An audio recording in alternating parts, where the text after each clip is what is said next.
All opinions expressed by the program participants are solely their own opinions and do not reflect the opinions of Upscale Love for You. The program participants' opinions are based on the information that they consider from their own knowledge. No expressions or accuracy is related to Upscale Love for You.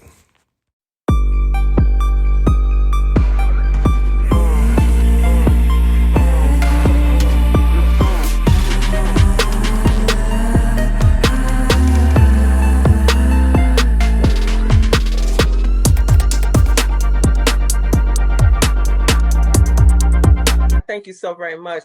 But I am antsy about hearing from Anson. So Anson, please give us your comments, your thoughts. I've been quiet on purpose this whole time, just listening to y'all go back and forth about some of the foolishness happening here. But I'm going to answer two questions at one time.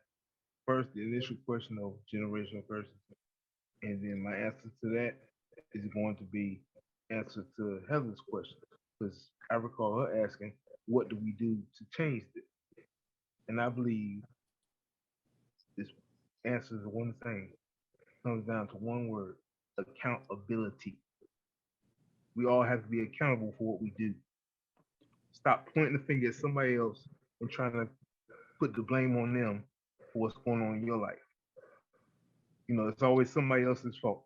Oh, this is happening because somebody else. Oh, this is happening because somebody else. I've said this past two shows is that our society has a "it's not my fault" mentality, and that is what's hurting us in our relationships between Black men and women. It's always somebody else's fault and not your own damn fault. Absolutely. I get tired of hearing every single week somebody blaming somebody for something that they choose to do. It's pathetic and it's childish. Yeah. And Can I say something on your part? You're absolutely right. And you know what? When people don't think it's their fault, even if you stayed around long enough and took all of it, that becomes your fault. Because you should have walked away. If it's that bad and you stayed around and took it, it's still your fault. None of us don't think we can wait that nobody wants to examine and say, well, you know what, maybe I could have did this or did that right. We just go to one person, oh, he didn't do this, he didn't do that, and it's over. I agree with you totally. I agree with you. Everybody's got accountability in a relationship. Or that in life, accountability in life, not just relationship in life. You are accountable for what you're accountable for your actions of what you do. Right. I can teach you, I can tell you, I can show you, but it's still up to you to do the right thing and make life better for yourself. Like someone I think said earlier about us teaching our children, and I want to work hard so my kids don't have to work hard. No. I want to work hard so my kids can see that I'm working hard, so they will work hard to get what they need to have. So it's a whole generation, like he said, it's a whole generational curse that we are not doing what we're supposed to do as people, as parents, as women, as men. And the answer is correct. We have to be accountable for ourselves and stop blaming other people. Now, Kim had her hand up. I hope she didn't disappear on me. She must have gotten a call. But I knew she would have had something. Oh, Kim, what did you want to say, sweetie? Okay. So first of all, I feel like everyone. Okay, you're starting to sound like a robot, sweetie. Had some pretty valid walk the room. Okay, sorry about that. Okay. Yeah, sorry, I'm driving, so I'm sorry. When you start to talk about generational curses, I took a class when I was teaching school at one point, and it was about generational poverty.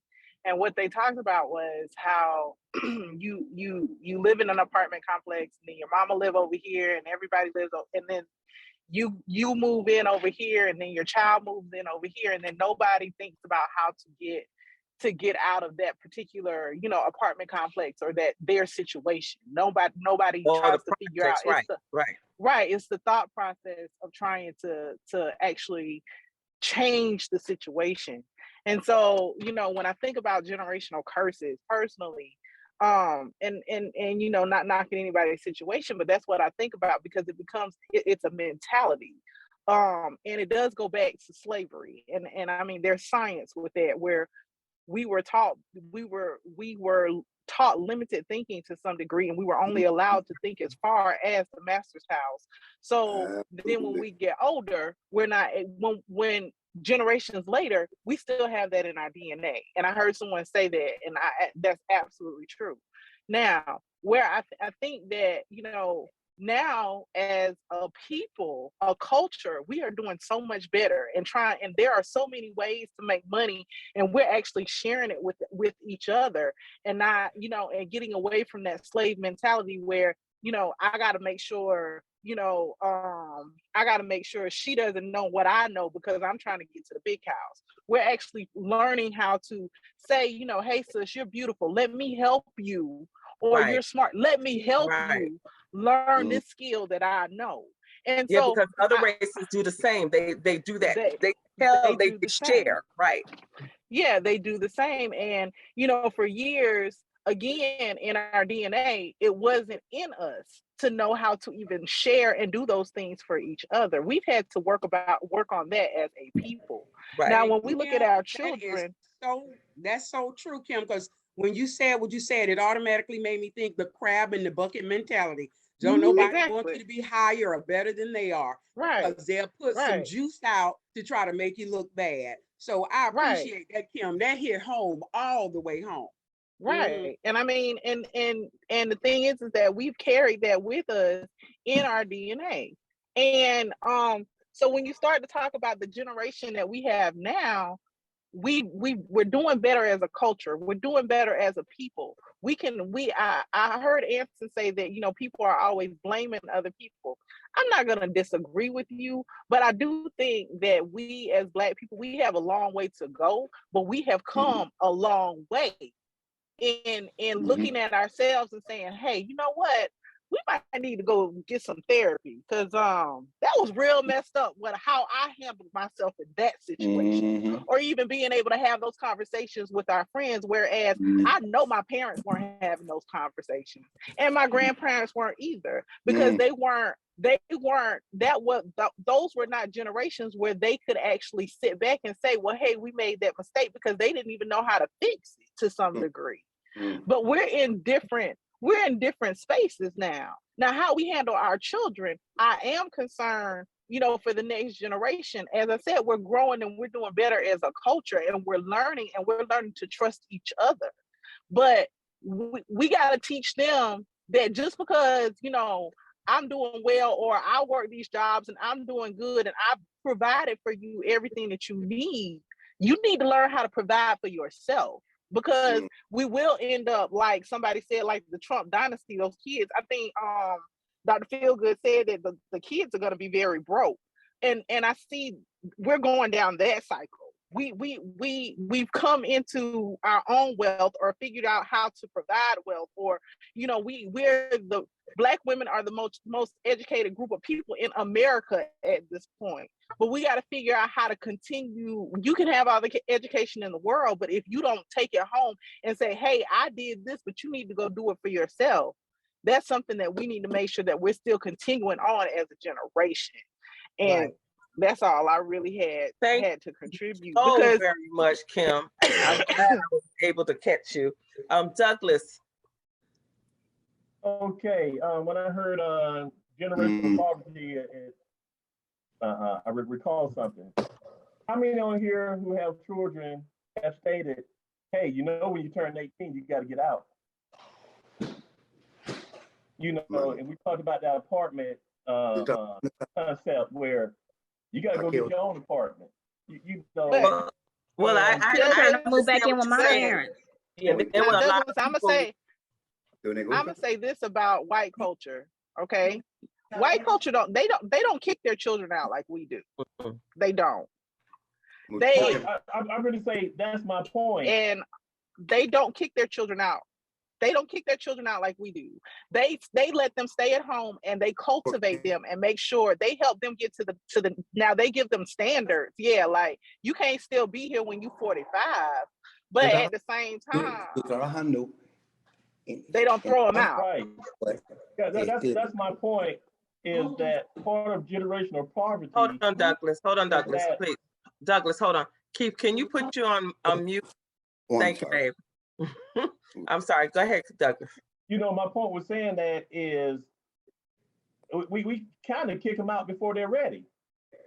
You know, here again, it goes back to standards. It's like, okay, we want you to finish high school.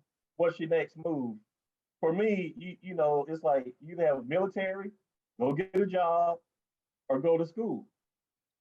You know, those are the three options. But you know, you're not gonna stay in my house and do nothing. You know, what's the game plan?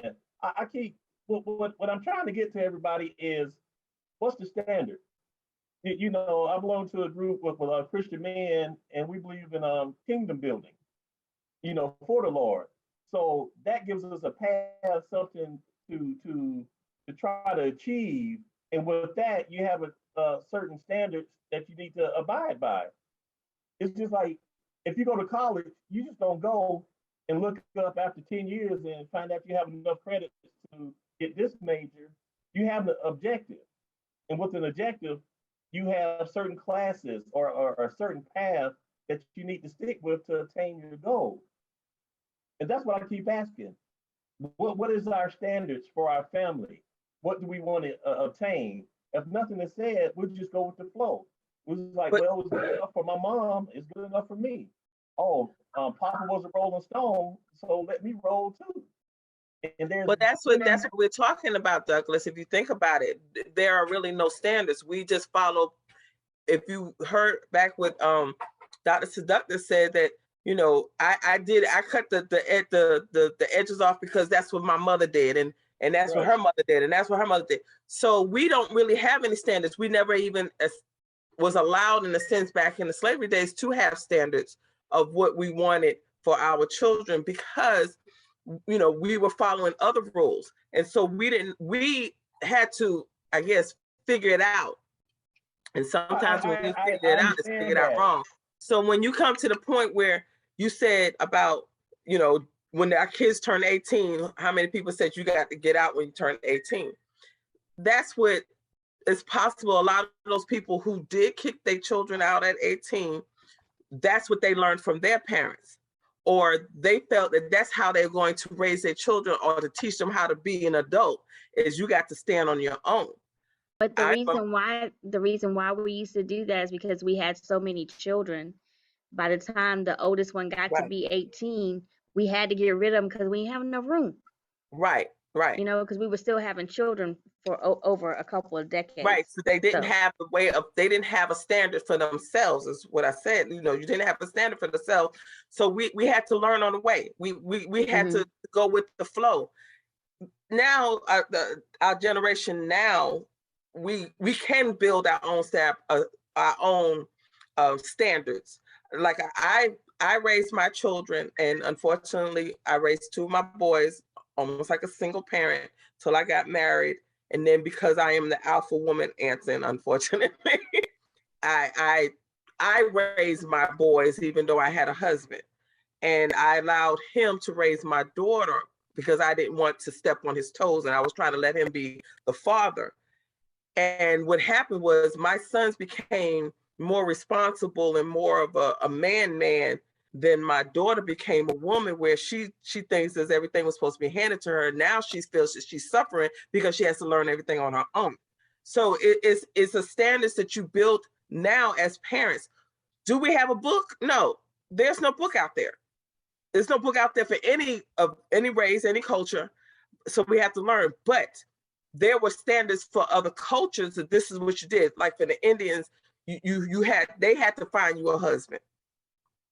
You know, for the different other cultures, it was certain standards in their household and in their life and their families, and that was their generational curses. This is what we had to follow. Unfortunately, in the African American culture, there really weren't any standards. You basically went with the flow, and unfortunately, a lot of that flow wind up with unwed mothers and fathers and multiple children with no good stability, a good standard or good stable job to support them all. So once they got to a certain age, they had to get bye-bye because I had no more room for you. There's no more floor room. There's only 2 bedrooms and I got 10 kids. Soon as you turn 18, I'm no longer responsible. You got to get out. That's what happened with this certain generation. So there is no standards. There's no book. I seen your hand, Frank, if you wanted to make a comment, go ahead. And then Farrah. Okay. First, I wanted to mention that I don't see the generation going in the right direction, the Black generation. I think we're going backwards. And I heard you say, Pearl, that we don't have a book, we don't have a standard. And I want you guys to hear me that I'm really not coming from a biblical point of view. I'm coming from a scientific point of view. If you could look at the science of what I'm about to say. First, we have a book that has standards, right? That's the Bible, okay? Now let's look at the standards that it has, because there are standards. All of us know that you have to be 18 before you are considered an adult, correct?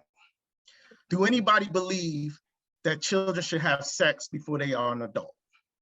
No. Okay, so does anybody teach before you're 18 you shouldn't have sex? Like, no, screw religion. Not that much, no. Okay, so we have standards, but what the Black culture don't do is abide. They don't enforce, number one, and they don't abide by the standards given to us. And I go to Christianity because all Black people are not Christian, but we got so many churches. I mean, billions, millions, trillions of dollars in our community goes to these things that are supposed to create standards. And that book that they read from is the book which has the standards that if we follow, obviously our life generational curses would be lessened. It's guaranteed. It don't even matter if you're not Christian at all, because our the new generation don't even believe in God like that at all. But there's still principles. So, for example, if you don't have sex before you get married, or at least until you're 18, till you're an adult, then obviously the mom that has 10 kids that got to kick the kid out because they don't have enough space, that will lessen automatically. Okay, because there's no way you should have that many kids at a young age. Matter of fact, you probably shouldn't have a kid if you can't even support yourself. All right, so we having babies being a baby. And I'm not talking about age being a baby. Mentally, we are babies, because if you don't have a job, if you're 25 years old and you have a kid and you don't have a job, you shouldn't have a kid, to me. So Frank, mentally, yeah. Excuse me. I was just saying that was another one of those generational things, because our ancestors, they got married early, right? So they got married at an earlier age, 13, 14, 15, right? So they did have kids early. And so the family, and they had smaller places to live. So they didn't have enough room because they had kids early. They had smaller places to live. They didn't have kind of the same thing that goes back to cutting the end off the ham, right? Well, here's the magical word that you're talking about, which makes then different than now. They got married at a young age. They did. We're not getting married. We're having babies. We got 4 or 5 different baby daddies right now. It's a totally different. The back in the other generations, I mean, that happened always, but these young people aren't even thinking about getting married. That's not even a prerequisite to have a child. Not at all. But I was just telling Douglas at that point that's why we did it. Like he said, how many of us did that, and why do we do that? And I was saying that was one of those things that generations, we've been taught to do that. At 18, you get out, right? It's not like, I think it's in the Japanese culture where they have like, multi-generational families living together. That's their culture, right? But that was different for us. And I just wanted to explain why I said that. Okay? No, I completely understand. I just wish that if we're going to have generationally be taught to kick them out because we got the big families, we got the small spaces, then why don't the generational morale of being married, or because right now, why didn't that follow too? These morals have declined. That's why I said what I see in the youth is going backwards. Kids are starting to make decisions, major decisions before they 13 now.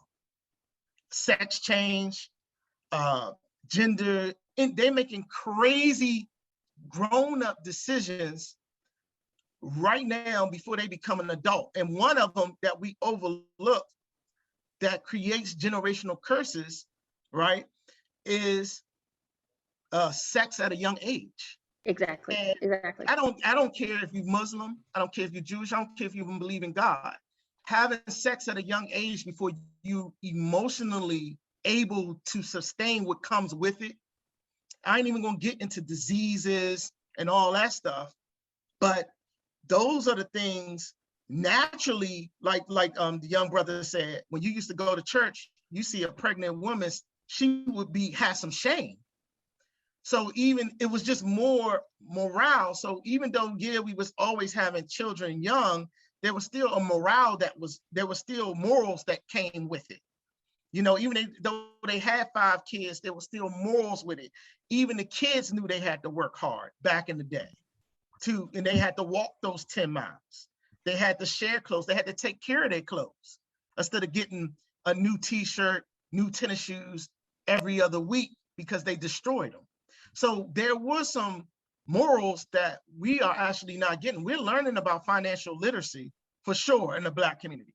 People are buying houses a little younger. They're learning that part, but of course, the generation just has no morals, and that's why I don't want to come off, even though I am, a principle Bible follower. There's still principles that if you apply, is going to help generational curses. Those standards are just going to help generational curses if you apply them, regardless of a religion. That's all I wanted to say. Thank you, Frank. I'm sorry. Hi. I disagree with what you just said because a lot of people that I know are married. A lot of my younger family members are married in long lasting relationships, and the older ones aren't. So that's right there is breaking a little bit of that generational curse because they're married and they're making it work through the tough times and the good times. And this is the younger generation on that point. Well, I'm sorry. I just want to reply to that. Yes, you have an example of people but the majority of people that have kids statistically are not married. And the black community, when I can always point out a couple of people, but those 2 families are not enough. It's not enough families like the example you gave to break a generational curse, in my opinion. There's so many. You go in these inner cities. Baltimore City. All right, I've been in there. DC, any city, Chicago. The single parenting, the no male in households in the Black community. Those 2 examples is just not the normal in a Black community that you stated. So that's not going to never be enough to break the generational curses, from. And I agree. It's a small, like I said, it was a small part. A small part. But I just wanted to hit on the emotional and the physical and the mental response that's happened on this generation that has on my generation and the generation of my mother and my father. My mother and my father went through something totally different to where I believe there was a shotgun wedding. Okay, that's what their generation was doing. Now, in the 80s, everything was screwed up. There were people getting married, divorced, dying, and doing it. But when you say about kids getting married, like having sex, a lot of that times that was happening for many generations where 12-year-olds were getting married, being forced to be married to older men and having multiple children over there. It's still happening today. And nobody's thinking about the mental or, it's just a lot that people are not stating statistics about that. When it comes to sex and in the Black community, I feel there was a lot of shh, don't talk about it. The more you don't talk about it, the more it's not happening. Don't tell what happens in this house. What happens in this house stays in this house. And don't talk to Big Mama, because if Big Mama happens, a lot's going to go wrong and it's going to be bad for me. That's what a lot of people are growing up with now. And that's what a lot of people grew up with when I grew up.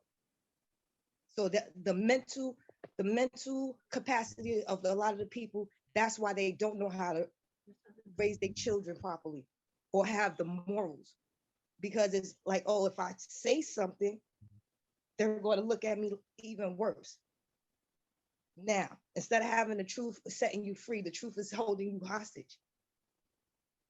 Well, I believe, yeah, I do, but I believe, see, there's other biblical principles that are not being followed in that type of a household. First of all, you're supposed to be communicating to your children about, that's my whole point, is that we need to communicate about premarital sex. Obviously, that we're not talking about keeping your purity in those households. And also, I believe everything should come to the light.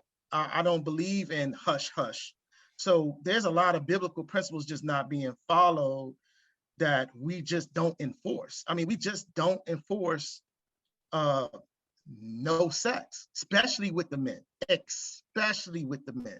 We just don't enforce that. So we're kind of agreeing that in the household that you might have been growing up in, they hush hush, everybody did it. It was a secret. You didn't want to get frowned upon.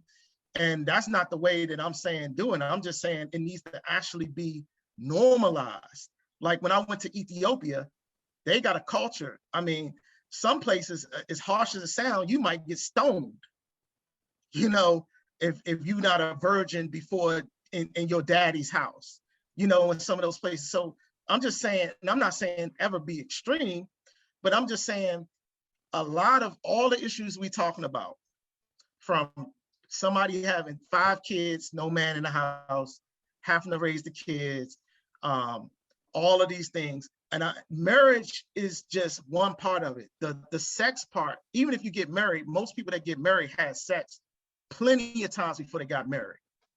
So marriage is not the only solution because they're married. I'm talking about a standard, a biblical standard that works even if you don't believe in God. I'm talking about the sex part, period. And I just think that that's a solution that we could normalize.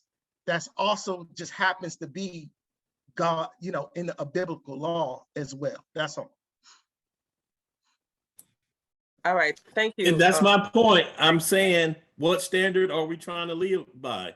If you live by biblical principles, you have a set of standards that you can adhere to, and you know when you deviate from them.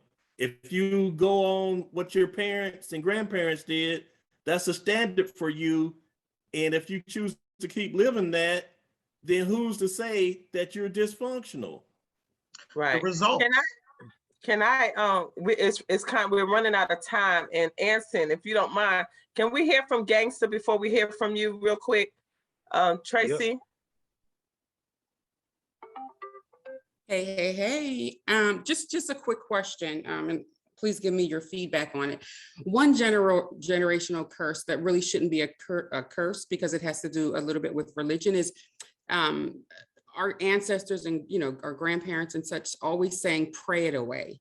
Now, technically, right? It's biblical. I'm saying pray it away, but then they often use it as a way to not deal with things that are going on. When there are opportunities to break generational curses, it's like pray it away. Just go ahead and pray on it. And I think that's also a part of the problem, because we know what prayer without works, you know, does and does not do. So I definitely think that's one that happened in my household, and that's what I wanted to say. Excellent point, Tracy. Excellent. And Anson, did you like to, because we're gonna have to close, and sorry that Seductive as well as Dr. Feel So Good wasn't able to intervene or comment or have any questions. But the answer, did you have anything you wanted to say? Because you had your hand up, or did Tracy kind of help you out? No, I just want to piggyback off of what Tracy just said. I agree with her 100%. That was a touchdown. And I want to clarify what I said earlier. I said accountability would be the key to stopping generational curses. But I want to add another word to that: self-accountability. Because holding somebody else accountable is not really being accountable. So again, pointing the finger is not the way to go. So if we want to stop all this generational curse stuff, hold yourself accountable. Do that first. And then it don't matter what religion you are, what standards you have, it's all about you having the results of your action. That's all about what it boils down to anyway in life. So regardless of who if you get to work on yourself, that's not going to help the generation. We have to work on ourselves, then set an example.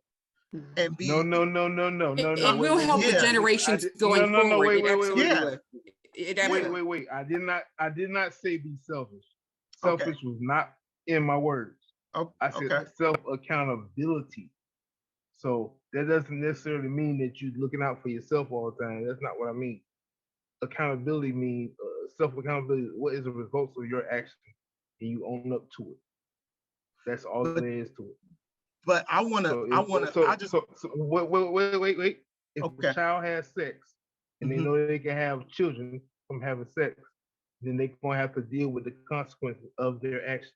They can't a woman can't simply say, "Oh, well, he should have wore a condom," or he can't say, "Well, she shouldn't be looking so good," because if you hold yourself accountable, you are responsible for what you do, and that is all I'm saying.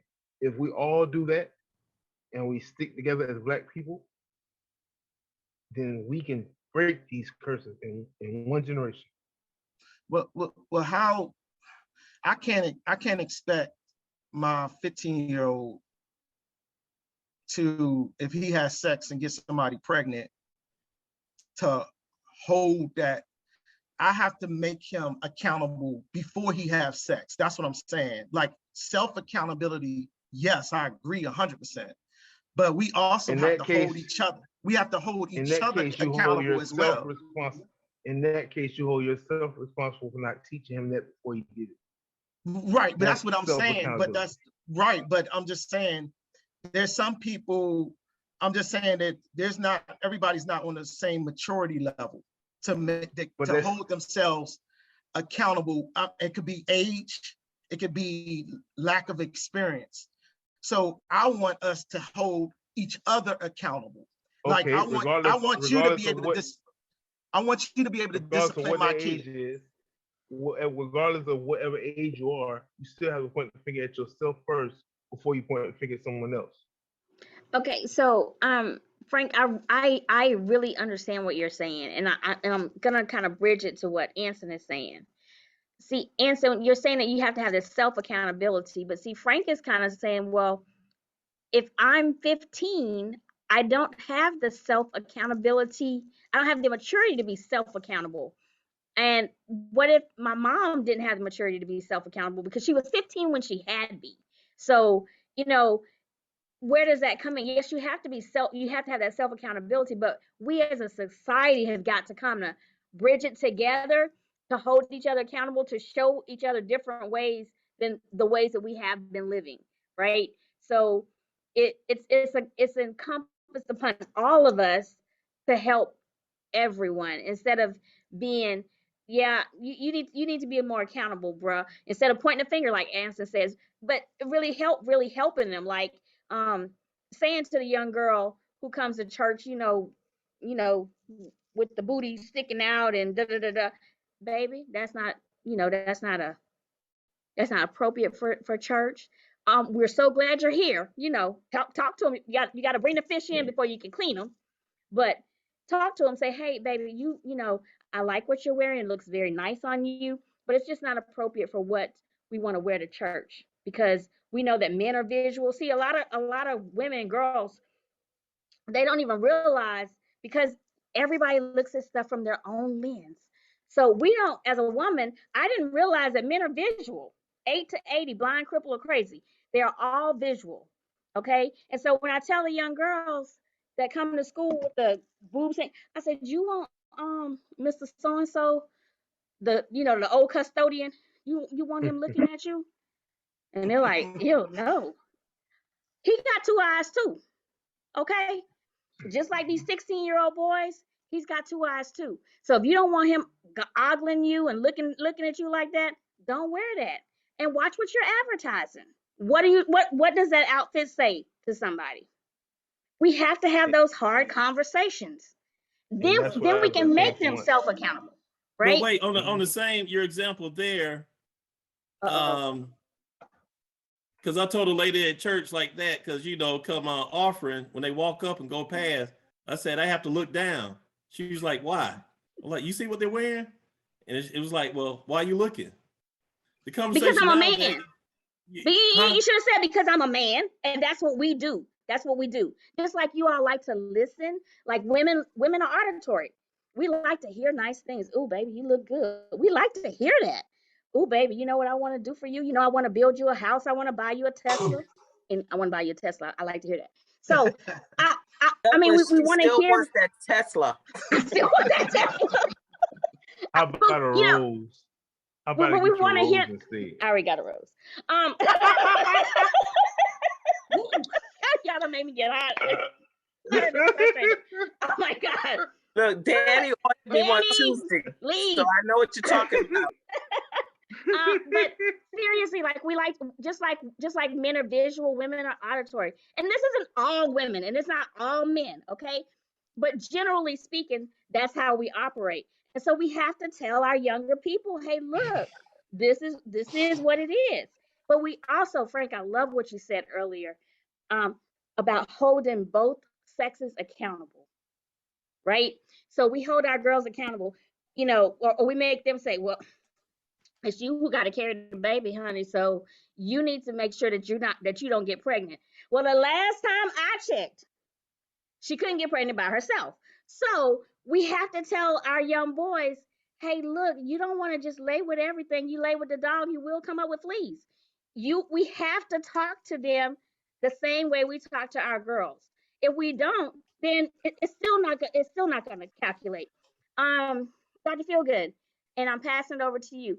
Please give us that statistic one more time, because it was in the chat, but I don't think everybody saw it, about how the percentage of unwed fathers who are fathers to unwed mothers. And I'm going to pass it on to you. Good evening, everybody. You know who I am, you know what I do.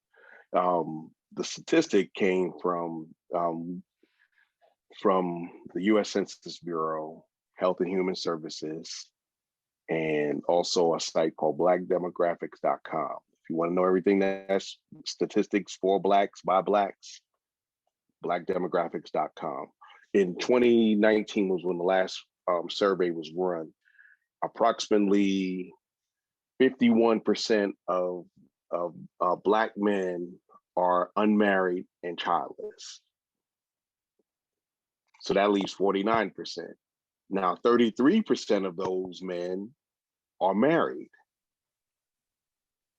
So that remains 16% of men that are unmarried with children. Saying that, I always bump it up to 20% because you got to count for male infidelity. Because some men's be going out there and got other families. So about 20% of men are responsible for approximately 80% of unwed mothers. And see that Frank, that's a real big disconnect there. It's not a whole like 45, 55. It's not, it's not 40, 60, 20, 80, the 80, 20. I mean, that's a big difference. So what that means is that these men are impregnating multiple women. They have multiple baby mamas, right? And these baby mamas may or may not have, I may have three kids by Dr. Feelgood, and then I got 3 more kids by Daddy. I mean, you know what I'm saying? But that's 6 kids, right? Okay. And a lot of times, and the follow up on that, a lot of times, women, this is studies have been done. Women choose the same type of guy to procreate with. It's not, it's not, you know, money doesn't really matter. That we throw it out the window. Looks sort of matter. But if you talk to a lot of women, and they want a guy with the 3 6s. 6 foot tall, that eliminates 83% of the Black population. Really? Yes. 6 figures, that eliminates about 70% of the Black population. And a 6-pack, 70% of Black men are overweight or obese, in accordance with body mass index. So you put all 3 together, that's a very small pool of men. And if you take out the ones that are married and the ones that are in an alternative lifestyle, you're talking a very small percentage of men. But women seem, especially younger women, seem drawn to that. They want a guy with swag. They want a guy that commands the room. Now they can be alpha in their own way, but they attract that. And a lot of women won't say this, but they do say this. They say, I don't want a man that nobody else wants. So if you don't have a woman, other women ain't gonna want you. So if 51% of us don't have a woman, then that tells you. And but maybe y'all don't have a woman because y'all are less than 6 feet, not making 6 figures. That definitely could be it. That definitely could be it. So joke. And I know, but a lot of times, here's the deal: is that women will get with a guy, will have babies by a guy that's not good for them, that are worthy, that they deem worthy to have a child, because women control access to the womb. Anything else is a crime. However, why don't they marry those men? Well, he wasn't about anything. He's a deadbeat. Girl, you knew he's a deadbeat when you mess with him. But he might have had 6 inches or more. And I understand that. But those guys have the pick of the litter. They will sleep with a hunchback from Notre Dame, and they'll sleep with the model. Mm-hmm. The problem is when the hunchback thinks that her marketplace value has elevated because because she slept with that guy. I'm doing this I'm being facetious, but you understand what I'm saying. So the hunchback doesn't think she's better than the average guy, who she's probably more compatible with. The guy that's making $42,500 a year, the guy that's 5'9", weighs 187 pounds, that has no children or less than one child or less, that has that's employed, that can make her situation better than the situation she's on her own, than she's in now. But she doesn't want that guy. She wants the devil, 666. So, and the devil won't mind putting it on you. I don't like what you're saying there. Add that other 6 in there. We need 6666. No, but that's what they call him after they have a kid by him. They call him the devil. So pointing the finger. But no, I'm just saying. But that's why a lot of us are out of whack in relationships, because you're saying, women are saying guys aren't crap because they don't take care of their children. They don't want to be married.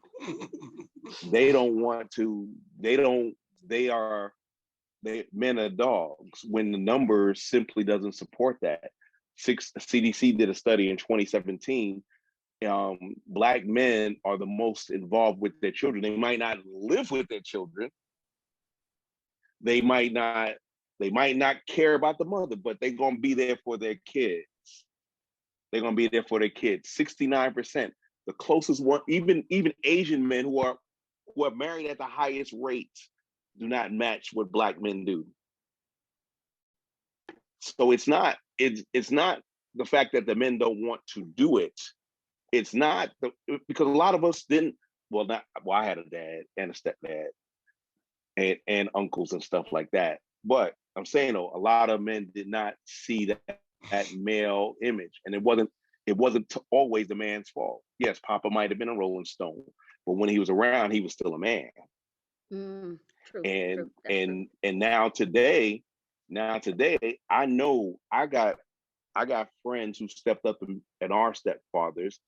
I know friends who got 6 babies by 12 baby mamas. They taking care of their kids, not just financially, because everybody's talking about the financial part of fatherhood. Like that's the only thing that the woman or the family needs. And it's time and help raising them is extremely important.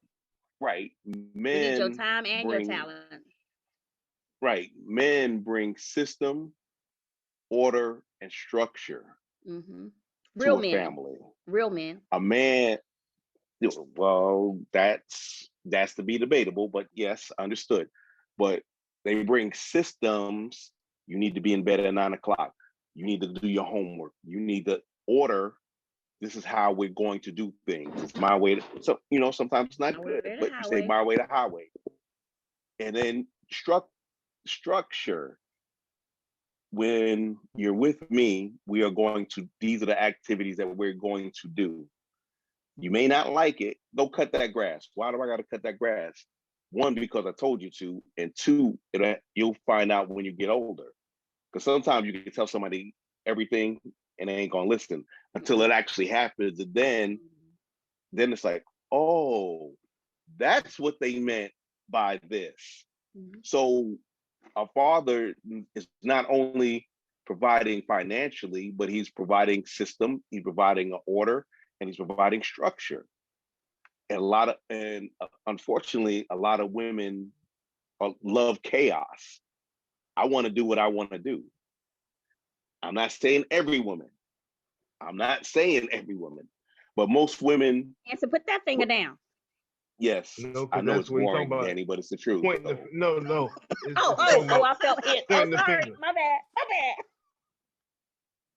bad. But that's what I'm saying, though. It's like,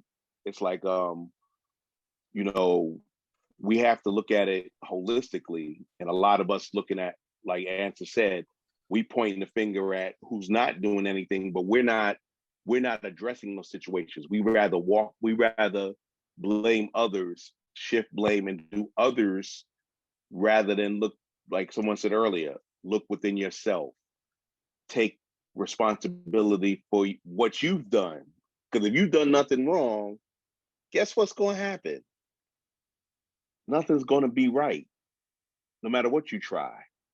Men are results oriented. We want to know, is what you're doing working? Is what you're doing working?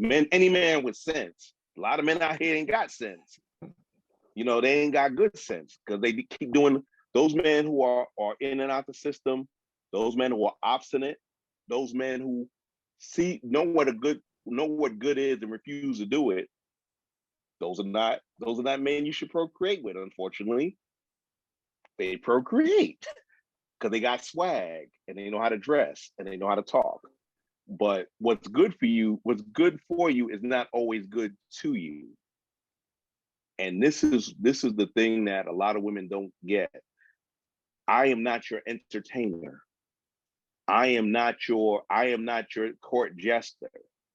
If you're bored, that's because you're a boring person. I am not responsible for your entertainment. I'm responsible for providing, protecting, giving you system, order, and structure. I know a lot of women are like, and a lot of guys are like, yeah, we already know this, but this is for the people. Keep it out of yourself. This is for the people out there in YouTube land, Facebook land, TV land. Make yourself the best person you can be, man or woman. Danny, you're an exception. You're not a rule. I agree. You're a great dad, and the results are there. However, you're an exception. You are an exception. You got swag though. Yeah, Danny got swag. Dude, you know, when I grow up, I want to be like him. But anyway, how dare you even ask that question? What's wrong with you? But what I'm I just wanted to start a little trouble. I just wanted to start a little trouble. Yeah. What I'm saying is that a lot of us looked at what our parents did or didn't do, and we made adjustments so that we can be the best parents we could be. Now, most of us did it with a partner, but a lot of us had to trudge that line on its own. But the thing is, though, is that you have to get out the idea that everybody's wrong and you're right. We can all admit fault. Therapy is not a bad word, especially in our community. We have a, and this goes back to legacies. We have a intensive distrust of doctors, of medicine, because of things that happened to us in the past. And it's been shown in research that Black people are treated differently with similar medical conditions than others. So going to therapy, we're gonna say therapy is soft. And it's not. You have to go to the right therapist. You can't just go to anybody, because I can be a therapist. You could talk to me for hours and I can give you, well, that roof is high. Why don't you jump off it? It'll help you get better. But that's not what I'm saying, is that you have to look within before you can blame somebody else. Sometimes it's not your fault, but a lot of times you have a portion to do because of what you say, do, or don't say, and don't do and allow. So get therapy, be the best person you can be, set the example, do the work. We hate doing the work because it's hard. It's just like losing weight. We hate doing the work because it's hard. And the fact that it's hard, it makes us act out and say, nah, I don't want to do this because this sucks. But it's necessary for us, not only for us, helping us break our intergenerational curses of telling, and how the hell we gonna be there with a blunt in our mouth and a 40 and tell our kids not to drink and smoke. Stuff like that. How are we going to tell them to be good with money if we out there blowing money on lotto and horses and all that other good stuff? And you notice I'm keeping this gender neutral because we both have parts to play in parenting. Yes, the 40, Tracy. Yes, the 40. A 40 or champagne for the ladies, all right? Champagne or Andre. But we're getting close to the end of time. I have a lot of information that I could, but then we'd be here all night, and I've already been told that I'm boring. But that golden voice just gets everybody smiling. No, I wasn't talking about you. I just said Danny, you got to him before I could. Yes. No, I didn't say that. Yes. So on that, I'm going to say, I got to plug it in. October 29th, Masquerade Ball, Upscale Love for You. We would like to see y'all there. Tickets are on sale. Do not miss this event. If y'all want to meet the Feel Good in real life, I'll be there with bells on and my gold sparkly thumb. Hey, I don't care if they don't have to meet you. I'm talking about me. Seductive. Mish, not ish. Mention Dr. Fabulous. Oh, y'all gonna have midgets there. I'm gonna find you one. We'll get you one. I'll find you one. So Tracy, we can't wait to see you. On that note, ladies and gents, I'm passing it back to the founder and CEO the phenomenal, the fantastic, the fantabulous, the fine voluptuous. Philly.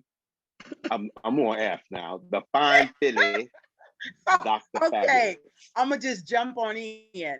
But all jokes aside, for those of you who are coming from out of town for our Upscale Love Masquerade Ball, we are setting aside a block of rooms. We're working on it. So we want to make this a wonderful, fantastic weekend retreat, getaway, whatever you want to call it. We're going to make it well worth your while for coming.